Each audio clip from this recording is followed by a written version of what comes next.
Okay, well, welcome back, folks. I hope you folks are enjoying the first day of your spring break.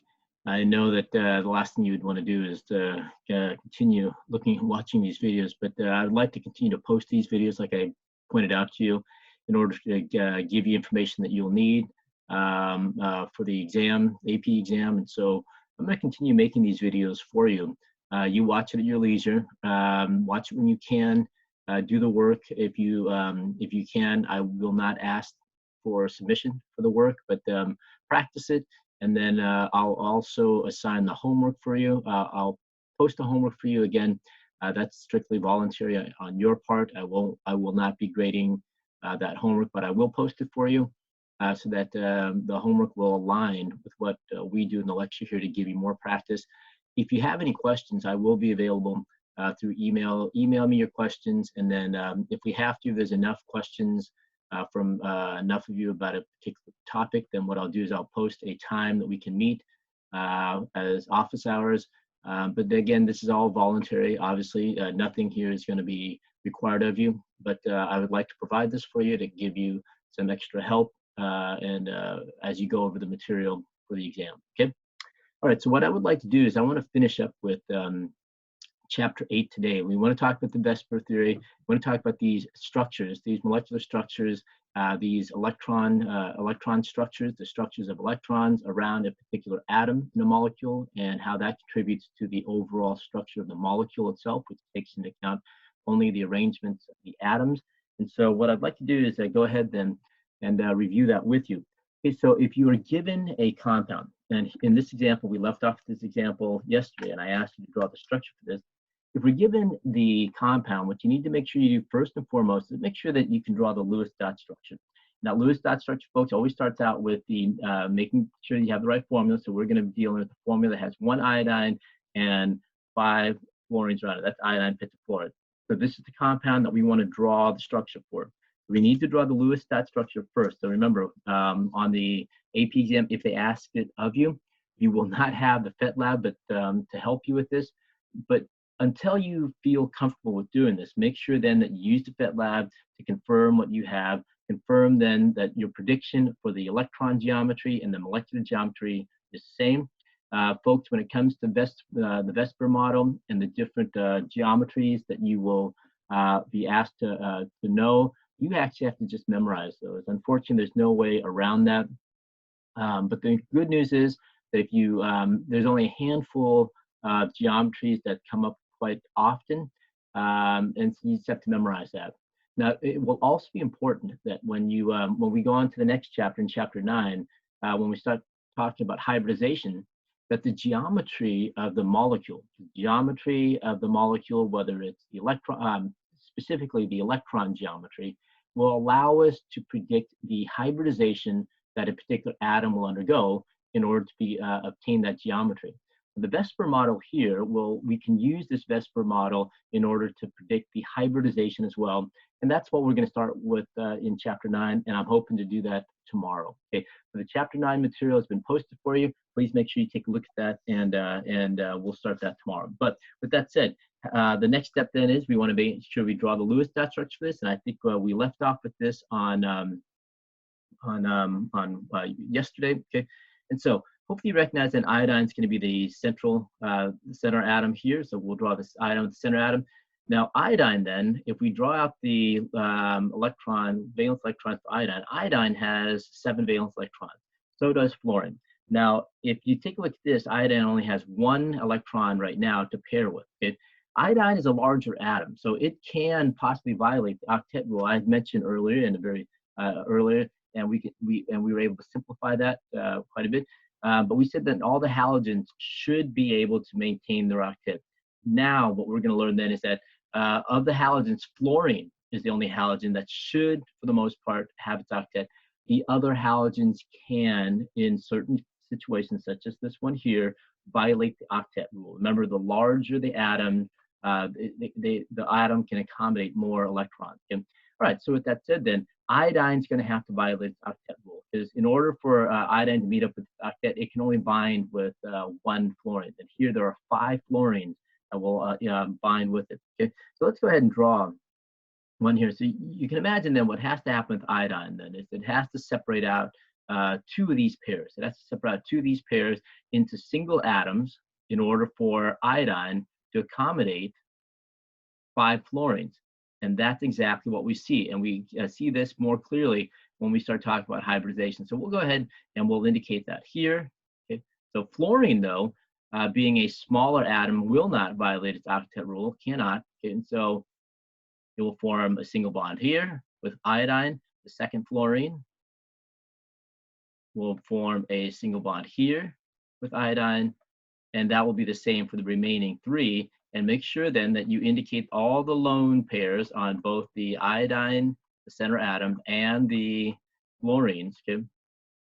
And because remember, when we talk about the geometries and molecular structure, typically we are dealing, when we describe it for a particular molecule, we are describing it for the center atom here. But we can also describe the geometry for these atoms that are connected to it. And when we talk about hybridization, we should be able to use that in order to describe the hybridization of not only the center atom, but also the atoms that are attached to it as well. Okay.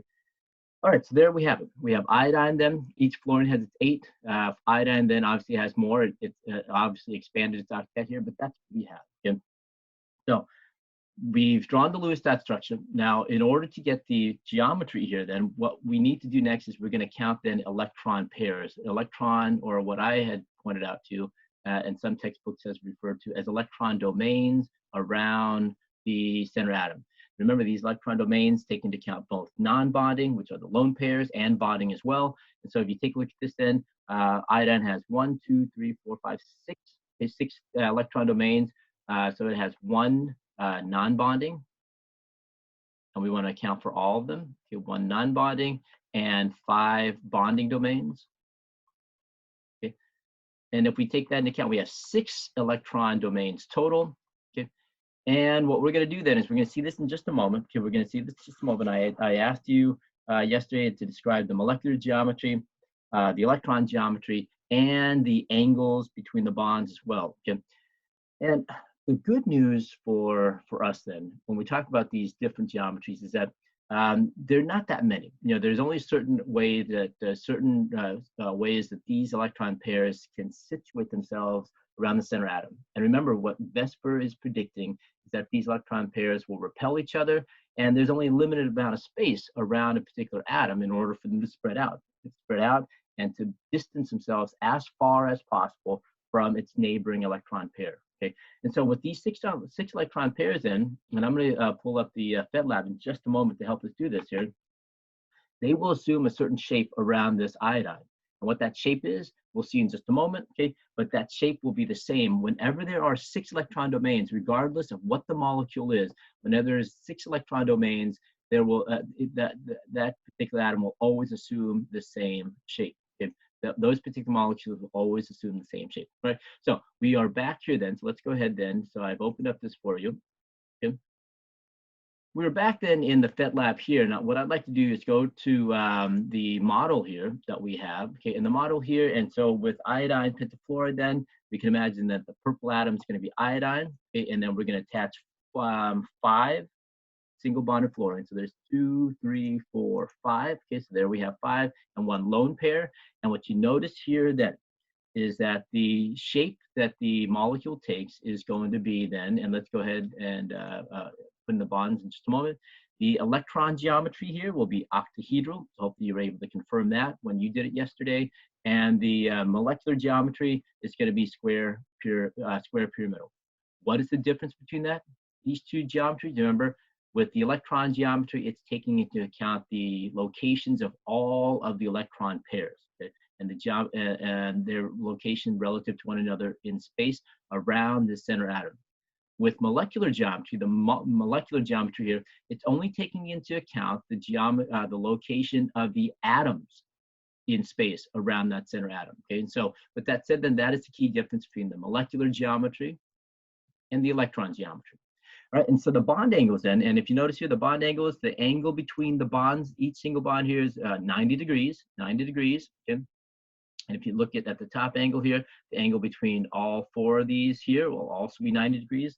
So the bond angles for a square planar molecular geometry will all be 90 degrees. 90 degrees, okay, with one node. So I'm going to go ahead and let's turn this around, and you'll see then that having the atom here, taking the lone pair out of the site, 90 degrees here, we turn it around from this from this bond relative to these bonds here, they will also be 90 degrees. Okay, so that's what we have right there. We have then a molecule in which if you have six electron domains that sit around the center atom, the electron geometry will always be octahedral, always. And how do we know that? Well, let's go and do this here. Okay, let's remove this lone pair and add in a sixth atom. Okay, and if you notice there, the electron geometry stays the same, but the molecular geometry now has changed to octahedral as well. When you have six atoms in there, the electron geometry and the molecular geometry will be the same. Okay, and so like I said, if you need confirmation for that, let's go ahead then and remove this atom here. Okay, so let's go ahead and remove this one. Okay, and let's put in two lone pairs. Okay, put in two lone pairs, and you're going to notice then the electron geometry stays the same. The molecular geometry will change because the molecular geometry takes into account only the atoms, okay, only the atoms, but the electron geometry takes into account all of the electron pairs. So that will not change because we continue to have six electron pairs. What we've changed then are the type of electron pairs we have. Now we have two non-bonding and four bonding. Okay, so really, if you want to think about this, then the molecular geometry takes into account only the bonding pairs, whereas the electron geometry takes into account all of the electron pairs. Okay, so make sure you keep that in mind. Okay, all right, very good. So let's go ahead then, and let's go back then to our slideshow here. Okay. All right, so that's what we have. And so let's go ahead then. Let's try these three right here. What I'd like you to do is go ahead and write out follow the procedures here that we follow, that I traced out for you in the previous example. And I'd like you to determine the bond angles. And I'm going to add to this here. Make sure then with the shape then, let's include the electron geometry and the molecular geometry as well. Okay, so let's go ahead and let's work on these together. Okay, so with that said, then we have, let's go ahead and take a look at, and let me just check to make sure that I'm on the right screen here. Because I think the issue last time is that, okay, all right. So let's do hydrogen cyanide first. Okay, so carbon and nitrogen, and I'm just going to draw this out for you. Okay, so carbon, and make sure you confirm this is going to be triple bonded to nitrogen. Okay, single bonded to hydrogen. Carbon's going to be the center atom. Okay, nitrogen's going to have two lone pairs there. Okay, remember carbon, hydrogen, hydrogen must always have its two carbon, nitrogen, oxygen, fluorine. They must always have the rate. Nitrogen being the exception in that regard also, because if you have an odd and a molecule with an odd number of electrons, the odd number electron always end up with the nitrogen. Okay, all right. So with that said, then this is what we have. We're going to describe then the molecular geometry. Okay, that means then how these atoms are situated around the center atom. Okay, so we're going to describe the molecular geometry for carbon and also the electron geometry for carbon. Okay, so first thing we have to do is let's go ahead and count electron domains. Okay, so let's go ahead and count the electron domains for hydrogen cyanide. So here you have two bonding. You have two bonding domains for carbon, no non-bonding. So we have no lone pairs here. So no non-bonding domains for carbon for a total of two electron domains. Okay. And so what I'm going to do then is from here on out, I'm not going to write this out for you. If you need to, go ahead and do so. But we have then two electron domains around carbon. Okay. From there, remember if you need confirmation of that, make sure you look on your PhET-Lab. Okay. But with the electron domain, with the electron geometry, then for this particular molecule, if you have two electron domains, the geometry is going to be linear.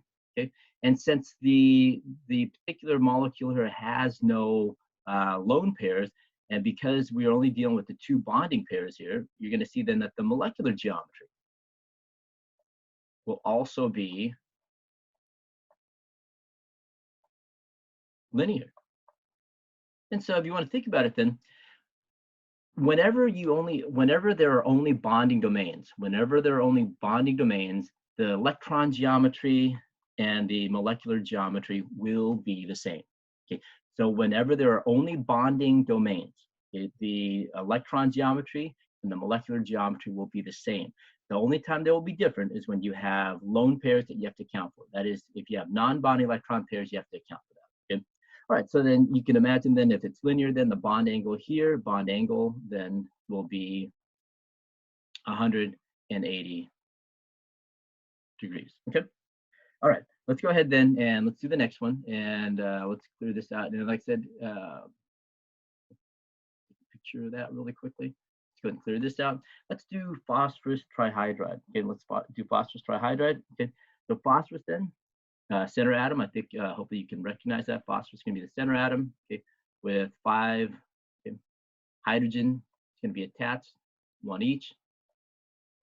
Okay, and again, also after this one, I'm just going to draw the dashed lines here. Okay, and then you can see this. Okay, that way, if you do need to figure out how those atoms bond together, make sure you combine seam with the Lewis dot structures. Okay, all right. So here we have then. Let's count the electron domains. We have then 3 bonding domains. Okay, and 1 non-bonding. Okay, so we have 3 bonding, 1 non-bonding, and that's what you got to take into account for a total of 4 electron domains. Okay, and remember with electron domains in, we're going to count all of them. So with 4 electron domains, the electron geometry is going to be tetrahedral. And again, this is something you will have to memorize. Okay, and now the molecular geometry will not be tetrahedral. And again, we said the reason for this is that because you have a lone pair here, it will be different. So therefore, the molecular geometry here is takes the geometry of what we call a trigonal pyramid, pyramidal.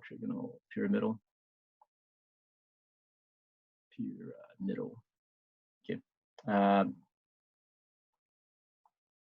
Okay, and so those two will be different. Again, please make sure you confirm these shapes here using the FetLab. And then finally with the bond angles then, the angle between the bonds here is going to be roughly about 109.5 degrees between the bonds here. So the bond angle will be 195 degrees. Okay. All right, let's go ahead and let's do the last one together. Okay, then I'm going to go ahead and clear this out. Okay, let's go ahead then and let's take a look at sulfur trifluoride. Okay, so sulfur here is going to be our center atom. Okay, sulfur then has the electron configuration for oxygen. What you're going to notice then is to form 4 bonds here. Sulfur is going to have to expand its octet as well, which means then it's going to have to separate these 2 electrons, or these 2, one of these pairs here has to be separated out. So therefore then you can have 1 lone pair left over with 4 bonds sitting around the fluorine, sitting around the sulfur. Okay, and each fluorine then having their lone pairs. Okay, so let's go and write that in. Okay. All right, let's go ahead then. Let's count electron domains for sulfur trifluoride. Okay, so sulfur then has 1, 2, 3, 4 bonding and 1 non-bonding. So we have 1, 2, 3, 4 and 1 non-bonding domain. Okay, for a total of 5 electron domains. Okay, and hopefully, again, confirm with your in your sorry, we confirm with the FetLab here that with the if you have this, then the electron geometry for this structure, so the electron geometry will be trigonal bipyramidal. Okay. And that is for the electron pyramidal. Okay. And the molecular geometry for the 4 bonds around there then is going to be what we refer to as the seesaw geometry. Okay. And so again, since these two will not be the same, since you have a lone pair here. Now, this was another bond here, then both of both the electron geometry and molecular geometry should be the same. Okay, and so with that said, then the bond angles then it's going to be 90 degrees. About 190 degrees between this, 90 degrees between the fluorines here, and then we can confirm that, and 120 between one of the fluorines. It's give total bond angles. You can have two different bond angles, bond angles. And again, please make sure you confirm this with the PhET lab. 90 degrees for the fluorine bonds, and 120 for the lone pair. Okay, so 120, 90 degrees, and 120 for the bonds. Okay. All right. What I'd like you to do then is we're running low on time here, so I'm going to go ahead and save this for us. And what I'd like you to do then is I would like you to go ahead and try number. I'm sorry, there are your angles. Okay. All right. Try number 13 in the in your chapter 8 problem set here. Okay. And what I'll do is I'm running low on time here, so what I'll do is I will start with this particular problem tomorrow, and then we'll definitely finish up with this chapter. And I want to talk about the different structures that you'll have to memorize, and then also we're going to talk about the effects of lone pairs on the bond angles themselves, and then we'll finish up. And I would like to start chapter 9 tomorrow, so please take a look at chapter 9, and then we'll go over that as we'll start that as well. Okay. All right, folks, very good. We'll start with chapter number 13 here tomorrow. We'll draw out these structures. We'll use the PhET lab a little bit more to kind of go over this, and then we'll finish up with this chapter. Okay, very good. I will see you folks tomorrow.